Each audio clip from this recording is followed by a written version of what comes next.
ওরে জিন্দা থাকতে এক মুঠো ভাত দিলা না মায়ের মুখে,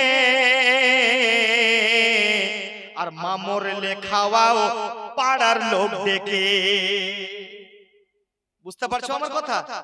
জিন্দা থাকতে এক মুঠো ভাত, মা যখন বেঁচে থাকে এক মুঠো ভাত আমরা দিনা মাকে, আর মা যেরকমই মরলো দুটো গরু এসে সমস্ত পাড়ার লোককে আমরা দাওয়াত করে খাওয়াই। খাওয়াই কি খাওয়াই না? জি। ওরে জিন্দা থাকতে এক মুঠো ভাত দিলা না মায়ের মুখে, মা মরলে খাওয়াও পাড়ার লোক ডেকে। ও বাবা গো মরলে খাওয়াও পাড়ার লোক ডেকে। ও বন্ধুরে মরলে খাওয়াও পাড়ার লোক ডেকে। মাসে মাসে অনেক টাকা তুমি ব্যাংকে রাখো জমা, আর বাড়ি বাড়ি ভিক্ষা করে তোমার বাবা মা। রে তোমার বাবা মা। ছেলে বাইরে ডায়লগ দিয়ে বেড়ায় যে আমার কোনো জিনিসের চিন্তা নাই, আল্লাহ তাআলা অনেক দিয়েছে, আর ওই বেটার মা বাবা বাইরে বাইরে রাস্তা রাস্তায় ভিক্ষা করে বেড়ায়।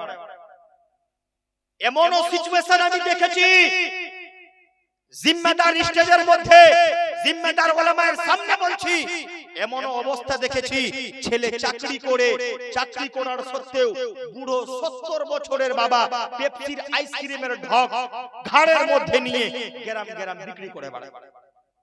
জি, ওই ছেলে আবার বাইরে বন্ধু বান্ধবকে 1000 টাকা খাবিয়ে দেয়, ফুজুল খরচার মধ্যে দিয়ে দেয়, কিন্তু ওই 2 লোকমা বাবাকে খাওয়াতে পারে না।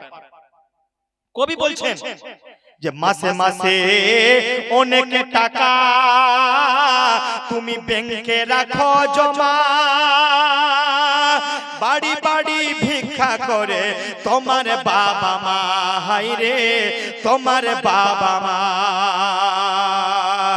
তোমার বউয়ের হাতে সোনার বালা, বউয়ের হাতে সোনার বালা, দিন যায় তার কত সুখে,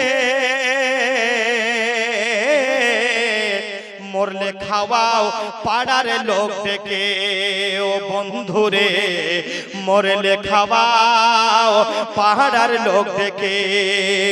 ও তুমি জিন্দা থাকতে এক মুঠো ভাত, ও তুমি জিন্দা থাকতে এক মুঠো ভাত দাওনি মা বাবার মুখে।